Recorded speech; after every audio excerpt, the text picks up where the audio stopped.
family. It's a beautiful day here in Houston. It's been kind of rainy and cloudy and what have you, but it's clearing out. The weather is getting good.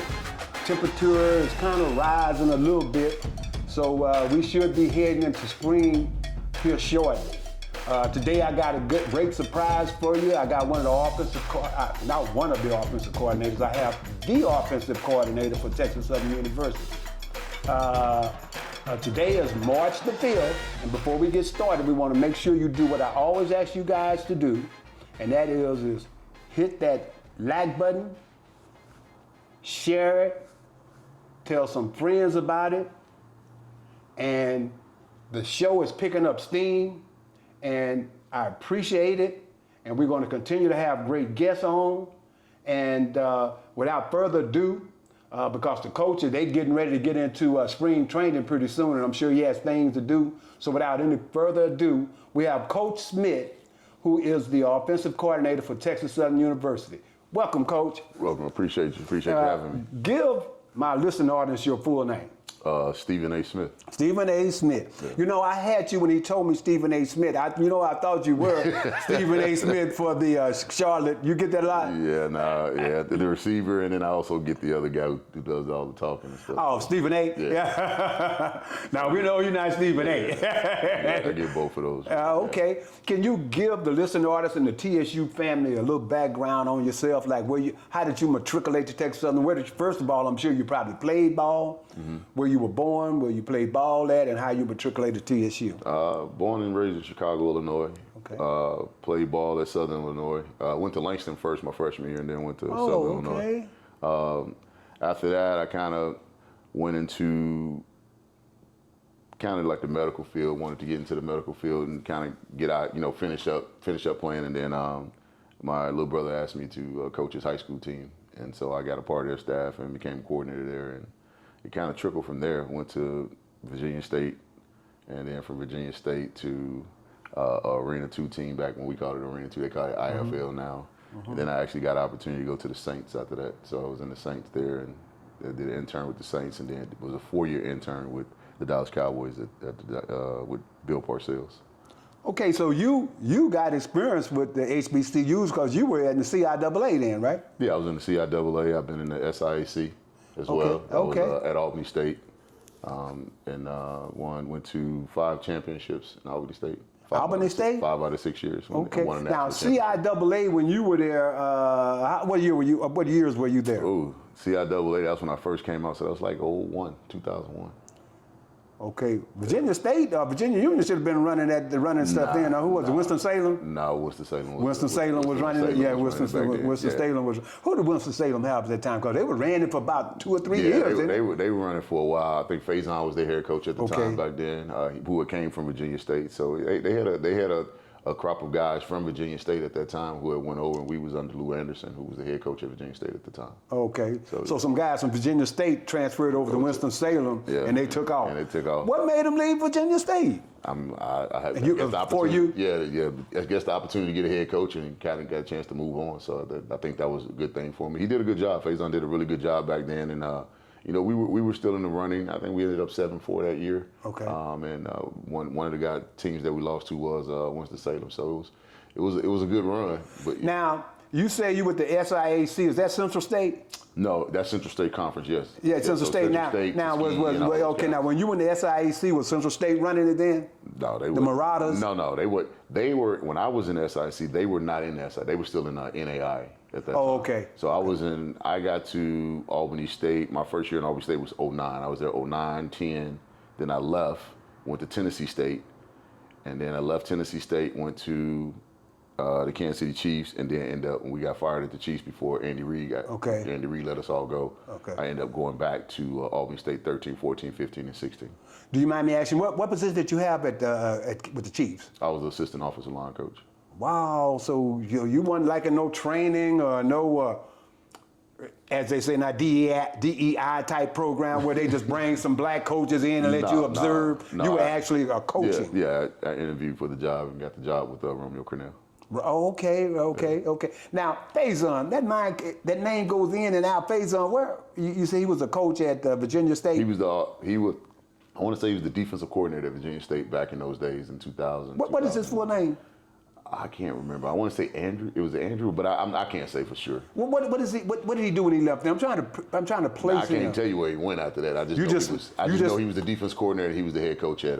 Your only interactive with him was when you were working on him when you played him. Okay. Okay. That was it. So how did you like your experience at Langston since you have played at HBCU also? It was good. It was good. I enjoyed Langston.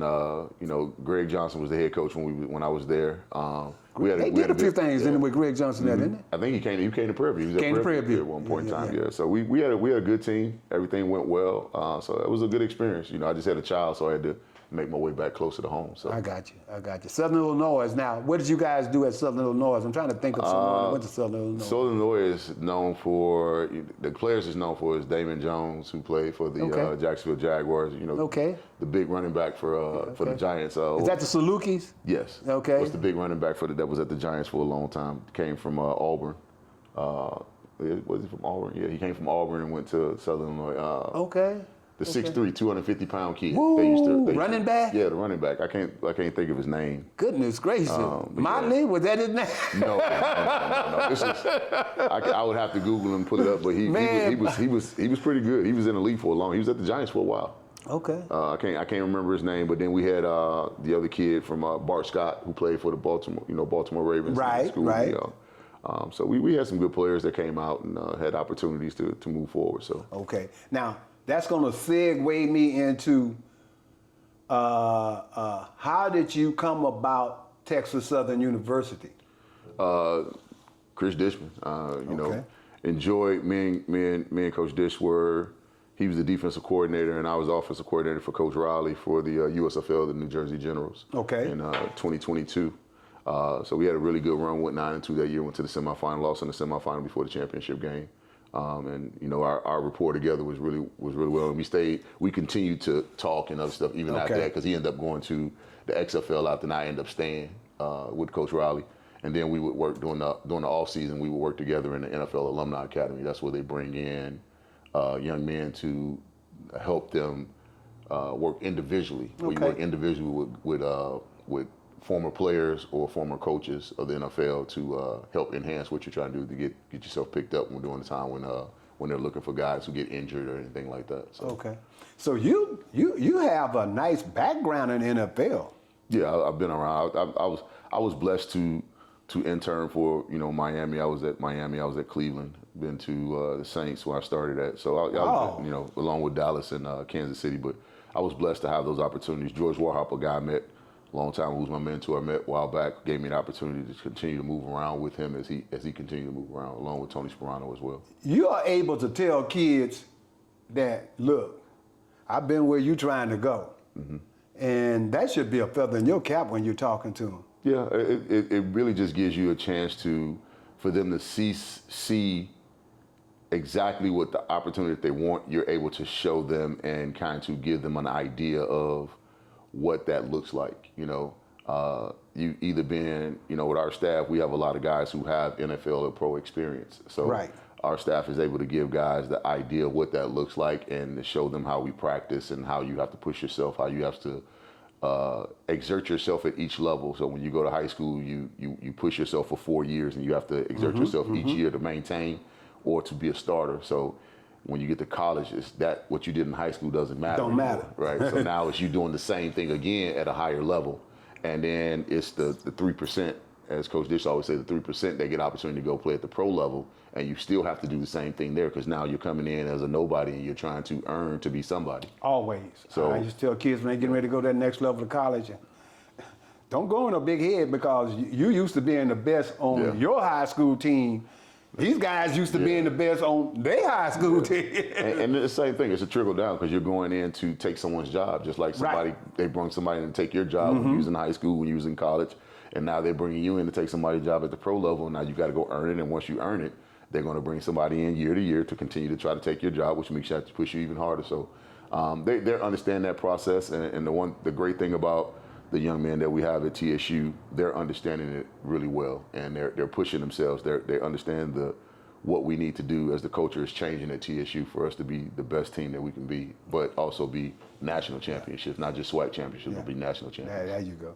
I like that because I was listening to Tremaine Jackson, as Coach had to correct me, I said Johnson earlier, but Tremaine Jackson, that's his thoughts. I love hearing people talk like that. Just because we HBCU, why can't we play Valdosta State and win in the FBC tournament championship series or whatever it is that they play? I was going to say tournament, that's basketball, but playoffs. Yeah. SBC. Yeah, you'll be in two different levels because Valdosta's D2. I played Valdosta for a long time when I was at Delta State. I played them when they won the national championship in 2007. I played them in 2008. I also played when I was at Albany State. That team has been really good for a long time. Long time. And he came in and did a great job and got them back to the national championship. Unfortunately, they didn't win, but he got them back to the national championship. So he feels he has the pedigree to do the same thing when he steps at Prairie View because he's done it before. Right. It's our job to stop it, though. Right, for sure. I actually got a little hurt in that the coach that Prairie View just hired, family, is actually a TSU alum.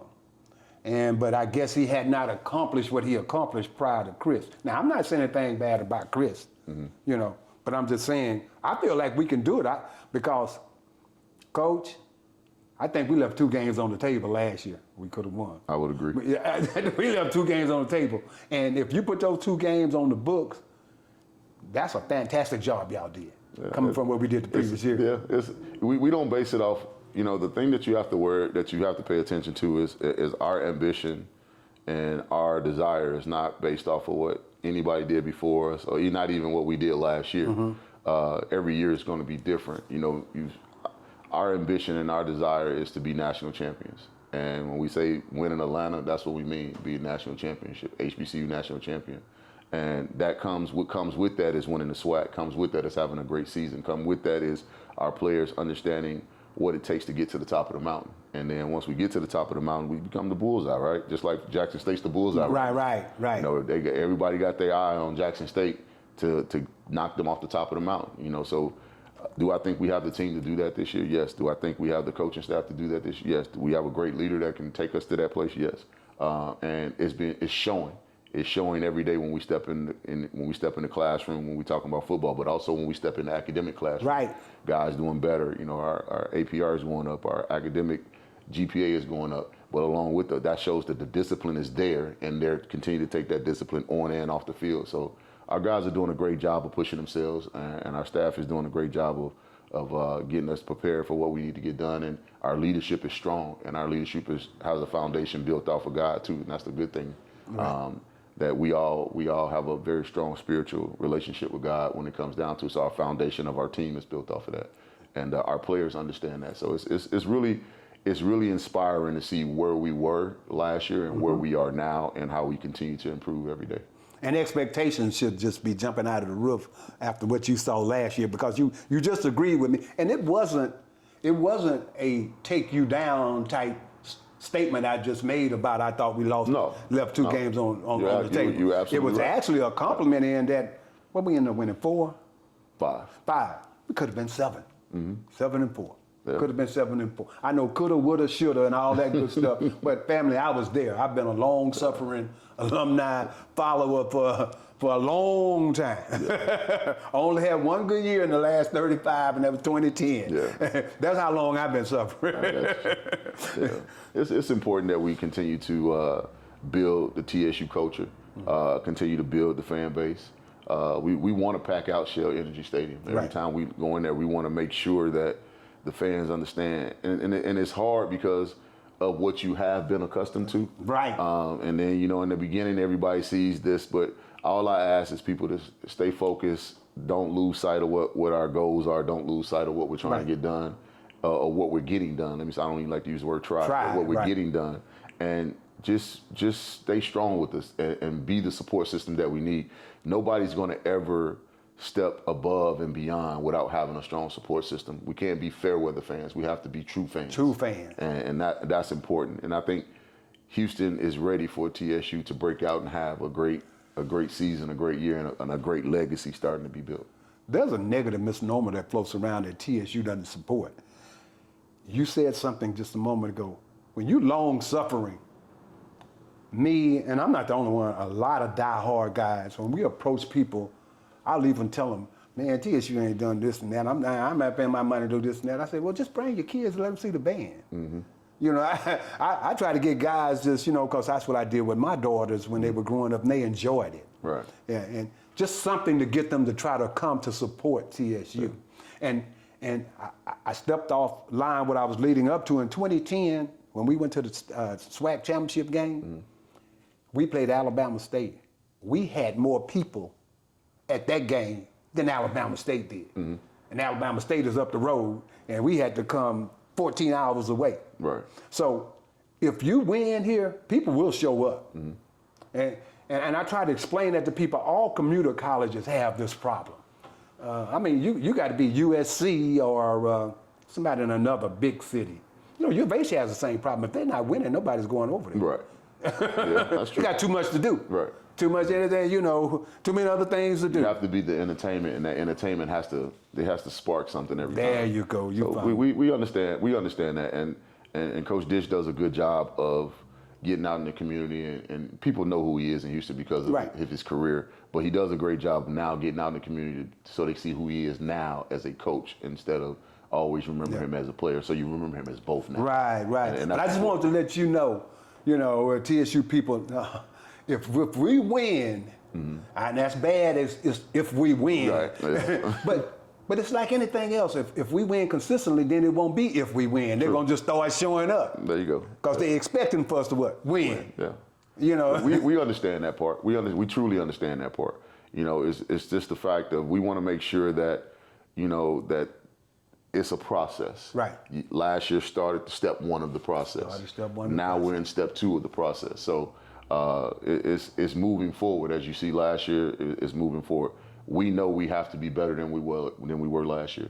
Right. But not just for us, it's not just being better. We want to be the best. We want to be the top notch, the team. We want to be the team of the SWAC. We want to be the team of HBCU football. I like that. I like so that. it's not for our step for us is not just taking a small step to say, oh, let's go 7-4 this year. No, our step for us is win the West and then win the national championship. Right. There you go. Everything else comes along with that. Okay. So that's our step. Now, family, Coach is right on stride on what I want to hear, but it takes players and it takes you out there in the listening audience to always say positive things about the university, because believe it or not, you never know when you talk with someone's parent that's got a child contemplating coming to TSU. True.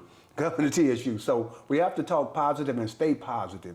And that's going to segue me into our recruiting class. But before I go there, how is the kid from SOC doing, the running back that we got that I couldn't believe last year?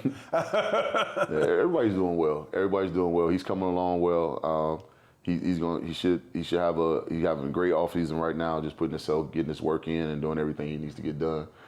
He's continuing to heal. You know, he had the ankle injury. I saw the kid in high school, so I know. So he's doing well. He's continuing. We have a great group of running backs along with him. We have a great group of receivers. We have a great group of O-line. Just overall, I think we've improved ourselves to where we want to go and where we're trying to go. When we're talking about stepping up our game, we've done a good job on both sides of the ball and bringing in young men who are understanding exactly what we want to do and how we want to do. Yeah. So and like I said, when they sit down with Coach Dish, when the parents sit down with Coach Dish, when the players sit down with Coach Dish, and they sit down with the coordinators and the rest of the staff, when we meet them one-on-one, they see everybody on the same page. When they meet with the strength coaches, everybody's on the same page. We're all talking about win the SWAC. We're all talking about win in Atlanta. We letting them understand that why are you here? This is the reason. Here the bar is right here, Atlanta. So yeah, and there's not no good record. Right. It's not beating Grambling. It's not beating Southern. It's winning the SWAC and getting to Atlanta. It's not beating Prairie View. It's not getting Prairie View. That is a part of all that. Right. Beating the Prairie Views, beating the Gremlins, winning in the SWAC. That is a part of all that. That's a good segue. What I'm telling you, you have dedicated, loyal people that you noticed the game when we played Prairie View, and the stadium was packed. It was. It could be that way all the time. That's what we're looking for. That could be that way that's all the support the time. we're looking for. We're looking for that way all the time. And we're looking for that support, and pushing hard and training hard to get that end result that we got in Purdue in every game. Yeah. Cause I hope you see that, Coach. Because a lot of people, it's that negativity about TSU. We went to Las Vegas 2 years in a row to watch TSU play basketball. That's how diehard I am. Me and my buddies, we went to Las Vegas, and the guy announcing the game, he was telling people to cheer for their school if you're here, and he said, I didn't know TSU rolled like that. We had more people in Las Vegas than any other 3 participating colleges. Right. So if we win, I promise you, Coach, you're going to turn around and see the stands fill. I can see it from the box. I'll be in the box. You're in the box, okay. But, and that's what we want. That's what we're looking for. That's what the purpose is. The purpose for us is, as Dish always talks about, is first graduate young men. That's the one thing that is a mandatory statement when you walk on TSU campus. You're going to graduate. Right. And then the second thing is the win, and that's a part of it. And the great thing when you got great leadership, it helps everything else falls into place. When you have great understanding from your leadership, it helps fall. You know your job. He gives us our opportunity to know what our job is, but also more importantly, he gives us the opportunity to do our job. And that's important. When you have that type of leadership, it's on you now as the assistant coach to make sure you're doing exactly what he's asking you to do and how he's asking you to do it, and trickling it down to the players so they're doing exactly what he's asking us to do, and they're doing exactly what they're asking what the assistant coaches are asking. Yeah. So the leadership starts first with him, and he does a great job of putting us in place to do what we need to get done, to make sure we get it over to the players, to make sure we get that done, to execute what we need to execute on the field to be successful. Oh yeah, I can see the delegations that he's done, because he's standing over here when the offensive plays are being played, when the defensive plays are being called. He's standing over. Now he can interject on his microphone. I know that, but still, he's letting you guys do what he brought y'all in to do. Exactly. He's letting y'all do what job. He's letting y'all do y'all job. Let's go into this. We got 22 players that were recruited from TSU. I'm excited. Is this a misprint? The 2 offensive linemen was on the national junior college team? No, that's not a misprint. Yeah, they were both on. I think that was their 64-0 that they were a part of, and as well as 4 national championships. So they both. I couldn't believe it. I said, this got to be a misprint. We got family. We got a 6'6", 340 lineman, Ashton Bedford. Which one of those linemen? Now I don't want you to get in trouble talking about which one you thought was a beast.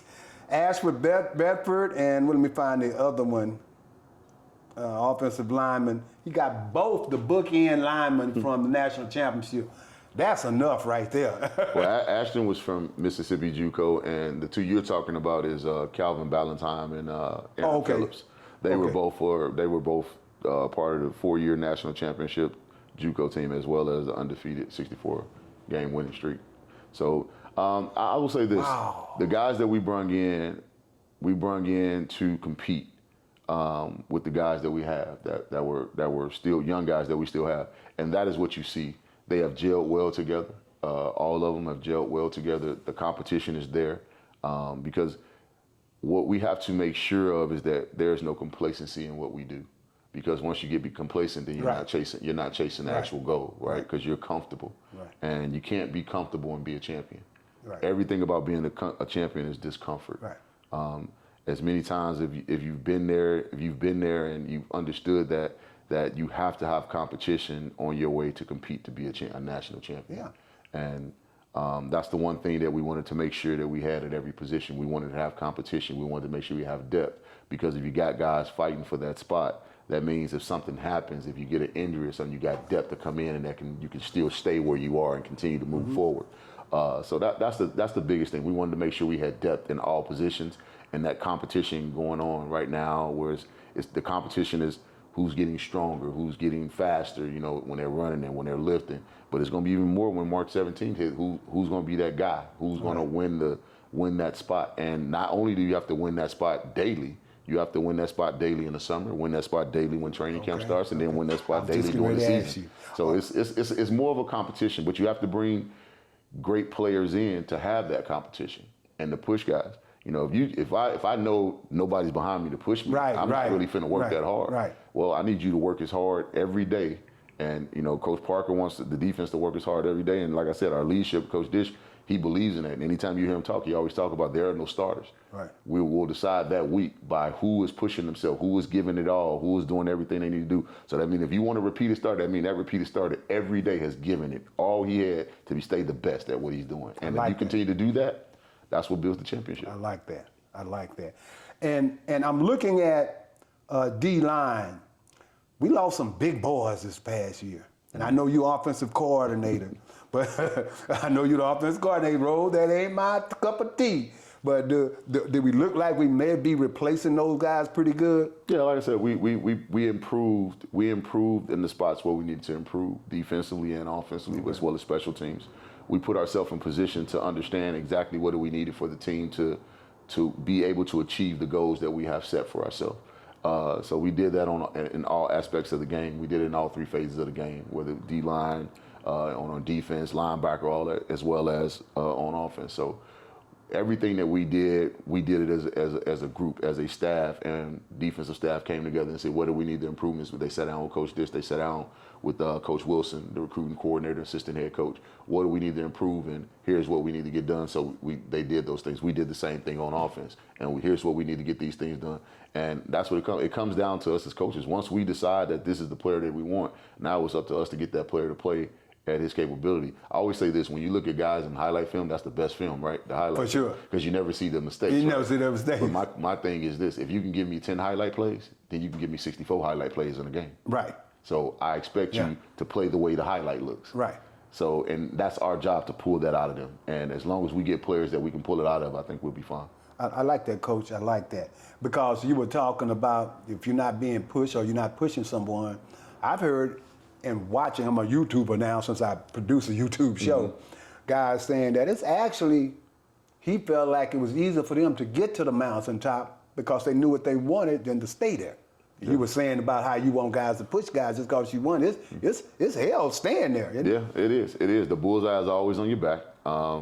And when you get to the mountain, I've had that experience when I was at Albany State. I got the experience to being at the mountaintop and having that bullseye on your back year after year after year and getting there. But I've had the experience of winning it and staying on there, and then I've had the experience of losing and getting knocked back down the mountain. So I've had both sides of it. And the biggest thing is, it's all about the consistency and efficiency of what we do. Don't change the routine. Stay strong within your structure. And I'm just speaking to more of the player. As coaches, we're always looking to improve. How can we improve the offense? How can we improve the defense? So we have to be even more meticulous about the things that we do, be more detailed in the things that we do. Make sure that those details not only suffice us, but also suffice the player. That the player understands those details, because we can give you all the information in the world, but if you don't understand it, how can you ever go out and produce it, right? So we have to make sure that we put it in a way that they understand it, that because we're not standing on that field when they go out there. We don't put on a helmet or shoulder pad or go out there at all. True. They do all that. So we have to make sure when we give them that information, they receive the information, they can digest the information, but also go and show us that information when they step on the field versus the opponent. Are you showing, are any of the players showing that they got the leadership that you guys are looking for? In other words, our coaches tell us, I don't worry about us because I know Rose going to make sure that they going to do what they're supposed to do.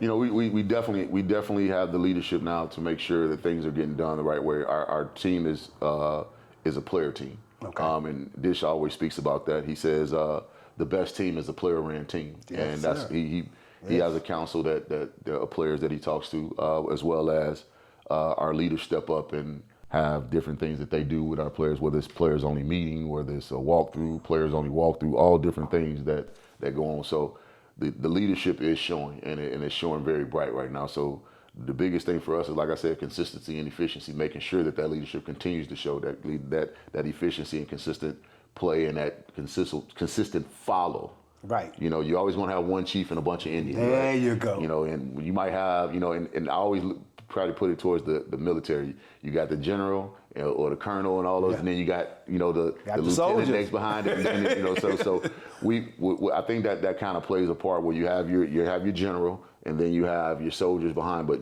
one soldier might be a little bit more closer to the general to make sure that position is doing what it's supposed to do. Each position might have his own lieutenant that speaks. And we kind of got that going on right now. Yeah, and I think that's the big thing. You got a bunch of guys who have been here, as well as guys who have walked in the door who have experience that can help us continue to move forward. And we have guys who are leading this team the way it's supposed to be done because they have bought into what we're trying to get done, and they see that if we do what we're supposed to do, we can be at the top of the mountain. So that's important. Okay.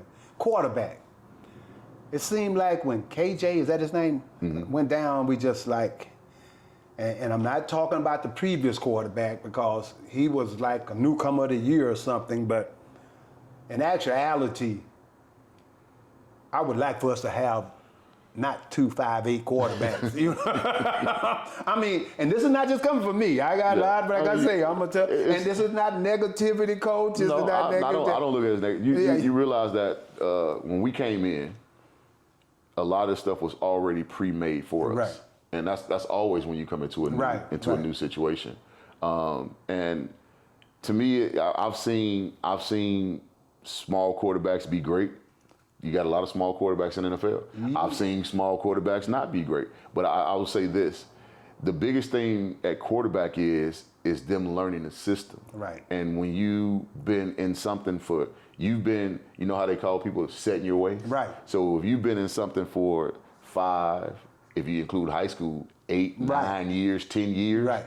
And then you come into an offense that is totally different than what you've ever experienced. Mm-hmm.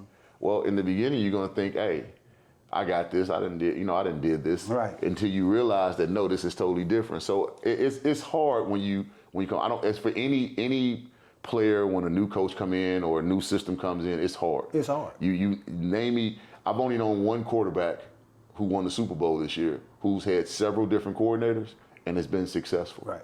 And he's the only one. He's the one me personally that I know. Jalen Hurts is the only one I've only. They don't give him any credit. Right. Yeah, he constantly gets. But at the end of the day, as football coaches, we give him all the credit because he has been people that understand. Exactly, and I know that head coach. I worked with that head coach before. He was at Kansas City with us, so I know how Nick is. And the great thing about that situation is that Nick let him be him, and he was able to adjust to all the. Never wavered last year when they were talking all that negativity about him there, because Philadelphia can be a cruel city. Yeah, and you can't knock if your coaches are getting better.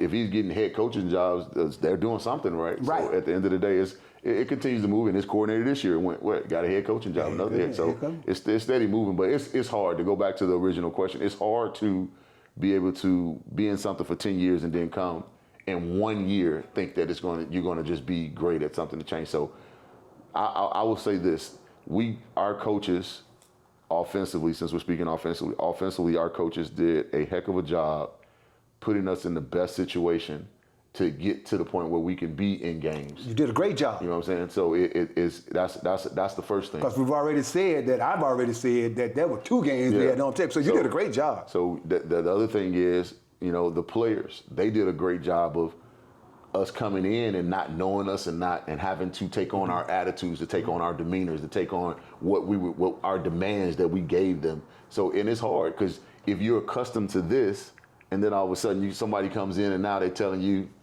they own you. This way. Yeah, do it this way, and they ramming it into your head. You're not just gonna say, okay, let me go do it this way. No, you're gonna have a little bit of a doubt. You're gonna have a little bit of doubt. Well, what makes your way right? Right. We've been doing it like this the whole time, and that's when it comes in when you talk about your experience. That's when it comes in when you talk about where you've been. That's the difference. That's what you have to make it make sense to them. And once you make it make sense to them, they understand. So when Coach Dish came in, we had to make it make sense to them, and it took us a season to do that. And when they finally got it, going into the season, again now. It's still different because you haven't been through a season with them. Right. So it's still going to be different. Everything is new. Yeah. And I think a lot of fans, I want to say it to you that that's why I say it's a process. You got to be patient. Oh, we got to be patient. Everything is new. We would love to come in and win the national championship the first year and get it going. We would have loved that. That was our goal. Wow. But we still understand that it's a process. Is it possible? Yes, we've seen people do it, but we also still know that it's a process that we got to go through to get them on. And right now, that process is really building. Okay. Can you talk a little bit about Cameron McAllister, quarterback, 6'2", Houston, Texas? So he went to Independence. Do you know what high school he went to here before he went to Independence? Cam, no, I focused on his junior college. But Cam's a good kid. He's learning. He's pushing himself. He's getting better. He's going every day. So again, like I said, we're happy with our quarterback room. I'm happy with Coach Z and Coach Harold do a great job with the quarterbacks. Coach Z, who's our main quarterback coach and passing game coordinator, does a great job with those guys. Their meeting times, and then Coach Harold comes in with our young guys and on the back end and helps make sure everybody that we got to get ready to go, so they're ready to go. So our quarterback room is pretty solid right now, and I'm pleased. The big kid you had last year from Ohio or Pennsylvania, 6'4", was it already preconceived that y'all weren't going to play him? He redshirted last year. Well, you speaking of Carter? He was just true freshman. Yeah, I know it, but when the other quarterback went down, then the other guy went down, and then you have to look at this. You ain't gonna. Once you put yourself in a situation to understand what's what we had to do was we had to play the best player at that time for the opportunity for us to do what we need to get done. He wasn't ready. That explains it. So that's how I always tell people. You don't guess. You go with the facts of what it is. And so see, all we can see is 6'4", 215. Yeah. But see, you out there every day. Yeah. With him. It's the difference between a true freshman and a guy who's been playing for 5-6 years. Yeah. You out there with him every day. It's a little different. But I always my thing is this: we're going to do the best possible thing to win. Okay. And we're never. That's one thing you ain't never got to worry about or doubt. We don't put ego, we don't put pride, ain't no favoritism. Whatever it takes to win within the rules of the game. I always say that because when you say whatever it takes to win, people think that you're willing to go out. No, we don't go outside the rules. Right. Whatever it takes to win inside the rules of the game, whatever players that's up, whatever we feel is the best possibility for us to win the game at that time, that's what we're going to do. Where can I look, before I let you go, and see the most, I know you don't want to separate your guys that you already have chosen to come join us, but who can you say, Rose, or tell the listening audience, hey, you're going to like this kid. This kid is this, he's electric, he's that, and whatever. Do we have anybody that can touch the ball and go to the house at any time? I mean, yeah, you definitely always have that. You have several young men. That we brought in? That we have. Yeah, you got ones that you brought in, but, I would say one of the major ones is one that's already been here. Who's that? So we'll talk about that. Okay. All right. But I'll let you guys see as things develop and they get better. I'll let you guys be the pick it out myself. Yeah, I can see with my eyes what's going on. Because it's always. I can tell you anything, right? And then you can go say, hey, well, Coach Smith told me that this guy was going to be that guy to do that. You're absolutely right. But, today he might be that guy, tomorrow he might not. I want you to see it for yourself by knowing that guy consistently does it week in and week out. And once you see that, you'll know exactly who he is. Okay. When does spring practice start? March 17th. So first spring practice, yep. Are we as spectators able to come or whatever and watch practice, or do you know yet? I do not know yet. I don't know which practices he's keeping closed and which practices are opening up. I think the best thing is if you call our chief of staff, Coach Nichols, Charles Nichols, you call him and he'll be able to tell you what's open and what's not open. Okay. Before you go, I want you to look into your camera and invite everyone to the spring game. Do you know what date that would be? Mm-hmm. Let them know and let them know why they should come to the spring game. TSU family, make sure you come out April 12th. I want to say 1 o'clock at Andrew Durley Stadium for our spring game. I think you will be pleased at what you see. I think you will be very satisfied of where we are right now, getting ourselves prepared for the 2025 season. And we thank you for all the support you've given us last year and the support you've given us up to now. And we hope that we get your support fully all the way through the whole 2025 season, and we do our best to be what you need us to be. But our goal is to be national champions, and that's where we're pushing for. So we hope that you are going to be strong in the support system, be our strong support system, and be there with us through the 2025 season as we push to be HBCU national champs. I like that. I like the ring of that, my brother. I like the ring of that. I want to thank you for coming, stopping by. Appreciate you having me. Family, we're going to have Coach Smith back in if he can come. There's restrictions involved. And then once the season gets started, I'm actually talking about coaching between spring practice and the summer. Mm-hmm. Because I know once y'all get rolling, that's it. Right. Just let me know, and we pray if we can fit it in, I got you. All right. One more time, family, we want to thank Coach Smith for coming and giving us this information in regards to the upcoming spring practice and the players that we got coming. We didn't go off into a lot of detail on them, but go to tsu.edu or TSU Sports and you can see the players that they recruited. It is very impressive. I mean, that offensive line is going to be a battle. It's going to be a battle on that squad. We got to go to work. You got to go to work on that offensive line, man. It is so fantastic. It's unreal. So, Coach, once again, we want to thank you for coming to the show. I appreciate you having me. All right, brother. Be good. Mr. Womack is the broker and president and CEO of Womack Development Investment Realtors, a private minority-owned full-service commercial and residential real estate brokerage firm. Over the years, he has been known to be a respected community businessman and partner and has received many awards.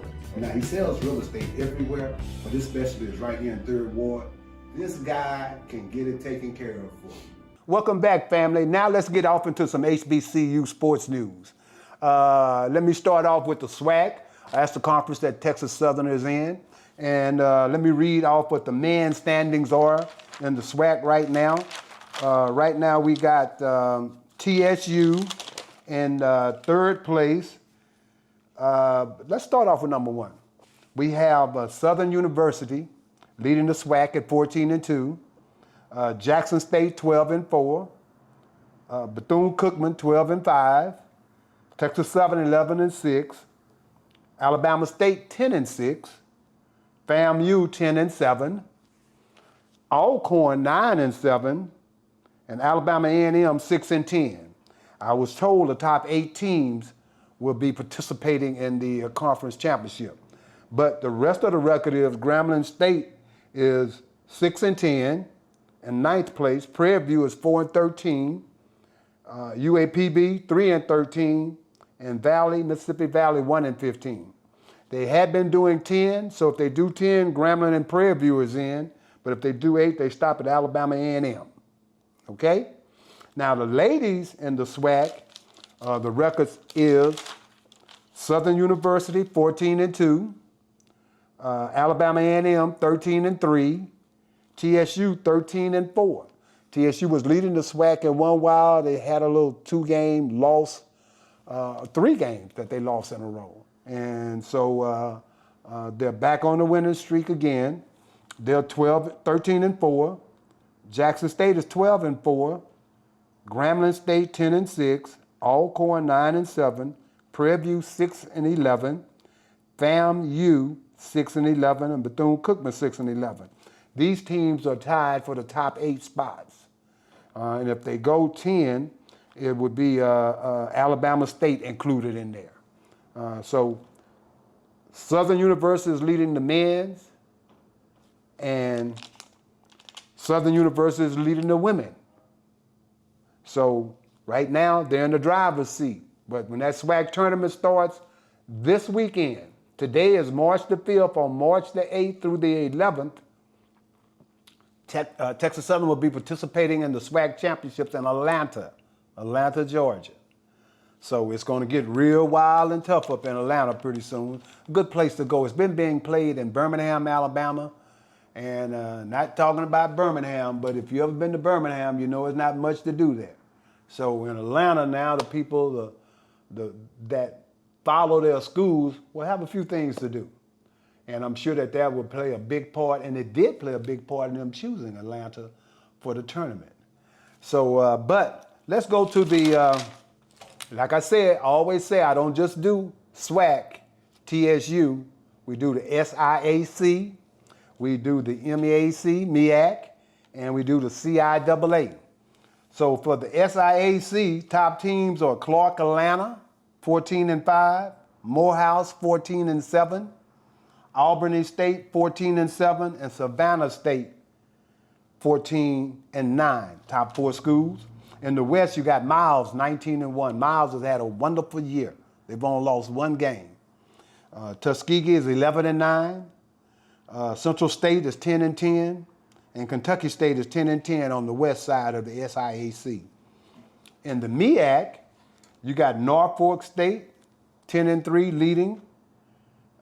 You got South Carolina State, 10-3, tied with Norfolk State. Delaware State, 7-6. Morgan State tied 7-6. Howard is 7-6. So those are your top 5 schools. But there are only like 8 schools in the MEAC now. So North Carolina Central is 16-7. Coppin State is 3-10. Maryland Eastern Shore is 2-11.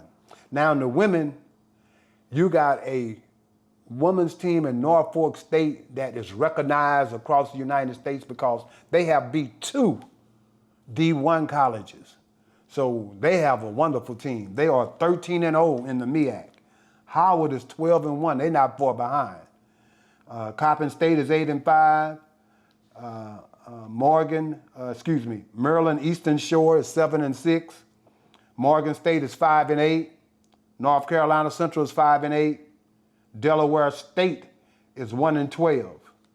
And South Carolina State is 1-12. They're bringing up the rear for the women in the MEAC. In the CIAA, you got Virginia State won that tournament. That tournament has already been played. It played this past week. So Virginia State University beat Bluefield State. So they're going to represent the CIAA. The MEAC still has their tournament. SIAC still has their tournament to do. And the SWAC still has their tournament to do. I want to talk a little something off of sports right here now because I wanted to give this because there seems to be people that, we grew up with that you remember. Gwen McCrae passed. I want to give her flowers. Jerry Butler, a long time R&B legend, passed. Chris Jasper of the Isley Brothers passed. Chris Jasper, without a lot of people knowing it, unless you're a music fan like I am, you know that Chris Jasper wrote mostly, not most, but almost half all their hits. So Chris Jasper was very vital to the Isley Brothers' rise. And you got Roberta Flack, you got Gene Hackman. Gene Hackman was a wonderful actor to me. He passed. And you got here recently, just a couple of days ago, one more time, today is March the 5th, Wednesday, Angie Stone, young lady, still died. She just passed in a car accident. There are all type of rumors now. Her son is saying that she was in the process of suing the record company for not ever paying her any of her royalties. And he feels like maybe they had her accidentally killed. Some type of way, something happened to the truck or the van they was riding in. It slid over into the medium and an 18-wheeler hit her. And she was dead on impact. So I just wanted to put these people's name out because these are people that grew up with, listening to and seeing on TV. So I just wanted to say rest in peace for these people. Now, let me go over our merchandise. We had family a few purchases since the last show. We want this to pick up. We have hoodies, we have long sleeve, we have short sleeve. Go to fatlarrypodcast@gmail.com. Leave me your information, what color, what size, and how many you want. Please, fatlarrypodcast@gmail.com to let me know what style you want, a hoodie, long sleeve, short sleeve, what color, and we can accommodate you. And my last show I told you about when I went across the pond to London, and I was blessed for one of the people in London to notice my hoodie and asked me, he's never heard of Sports Talk with Fat Larry, and I told him I'm from the United States and YouTube. And so I would like for more people to get on board on purchasing some of the merchandise. That guy way in London purchased too. So, but anyway, I want to thank you all for watching the show and continuing to spread the word. Now, going off into other sports, what we got going on now is we have the Lakers have now been rejuvenated. They have Luka Doncic, one of the top young players in the NBA, on their team, and I think that the Lakers have gone like 18-3 since he's joined them. and they're going to have to be dealt with if they continue. Everybody's talking about Luka's offense, but they're playing defense now. And that's what wins for you is defense. So Luka has come to the team, and he's getting everybody involved on the offensive side, and you know LeBron going to do his thing. And so the Lakers are going to be a force to deal with, but their problem is going to be OKC. And Golden State just got Jimmy Butler. What you think about the Jimmy Butler trade, Shayla? Jimmy gonna be Jimmy, man. He gotta stay consistent. You think he's gonna help the Warriors? I think he will. I think he got a good relationship with Steph. Let me give you a little tidbit. They about like 9-2 since Jimmy Butler been there, and so Draymond has even gone as far to say they're gonna win the West with Jimmy Butler. And I just saw last night where they played the Knicks. Knicks went on top, and they went on a 3-point barrage and won the game. So Golden State is going to be in the mix, but I feel like it's going to be OKC is going to be the hurdle that the Lakers got to take care of in the West. And you can never give up on Golden State. They have that championship pedigree. And so you never give up on people that's been there and done that. Now, in the East, the Cavaliers, what you think about the Cavaliers, Shayla? I haven't really been watching them. Oh, man, how can you not wish the team? I think that team now has surpassed Boston as with the most wins. You just don't think they're going to have, you think Boston's going to take care of them? I think they might come out short in the playoffs. So. Okay. My pick is it's going to be between the Cavaliers and the Celtics. You know, I want so bad to have Giannis in there, but Giannis and them kind of like, I don't know. But in the East and the Knicks, they kind of up and down. And now Detroit Pistons is a young team family that is beginning to gel. They got a 6'7" point guard that was a forward. Since they moved him to point guard, Detroit, I don't know. Detroit is a hard team to beat right now, the Pistons. And so in the East, you got Cavaliers, the Pistons, and Boston. Well, not in that order. You got Cavaliers and Boston in that order. And so that's how I'm picking them. Now, in baseball, real quick, spring training has started, and you got the Astros with so many new players and 2 crucial parts of the team, championship teams being traded, Tucker and Bergman. So we're going to see if they can be replaced. Here lately, they've been rolling over the years by letting one guy go and bringing another in, and it seems to work. So we're going to get a chance to see this year if it'll work. They're thinking about putting Alvarez in Altuve from second base to the outfield. They're going to see if that'll work so that they can bring some more younger people in to see about making up where they're lost at. They got a young kid with the Astros that's hitting home runs right now that might be the answer for Tucker out in right field. So you got the Astros and the rest of all the other teams are in spring training right now. You got Texas Southern baseball team will start conference play next week, March the 15th.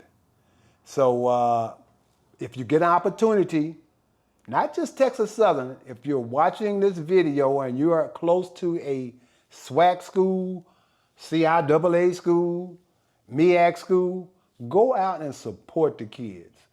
Football, basketball, and baseball is getting ready to start. Go out and support the kids.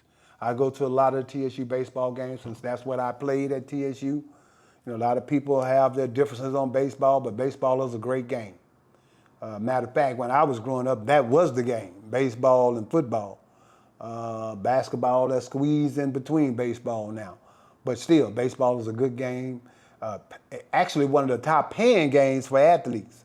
And you don't be broke up when you become old like me. You know, you can play baseball and still have a life versus football. You can't even walk when you're 55. You know, in basketball, you got a limp with so much stuff broken. But baseball is a great game. So if you're in the area again, come see TSU play. They play at McGregor Park. If you're in Baton Rouge, go see Southern. If you're in the Mississippi Valley area, go see Mississippi Valley UAPB. Florida, FAMU, Bethune-Cookman, they play great baseball there. You know, so go out and support the schools. We want to thank our guest that was on the show again, offensive coordinator, Coach Smith at Texas Southern University. And until the next time, I want to thank everybody for watching the show. Hit that like button, subscribe button, smash that bell, and pass the word around. Comment down below what you think about the show today. Please. Don't forget to hit me at fatlarrypodcast@gmail.com. fatlarrypodcast@gmail.com. We're starting a new campaign for guest hosts to come to the show and help me host the show. Put your name on the email and I'll get back with you. But also email me to order some t-shirts and some hoodies, long sleeve or short sleeve. Without further ado, thank you guys so much. I love you. Peace out.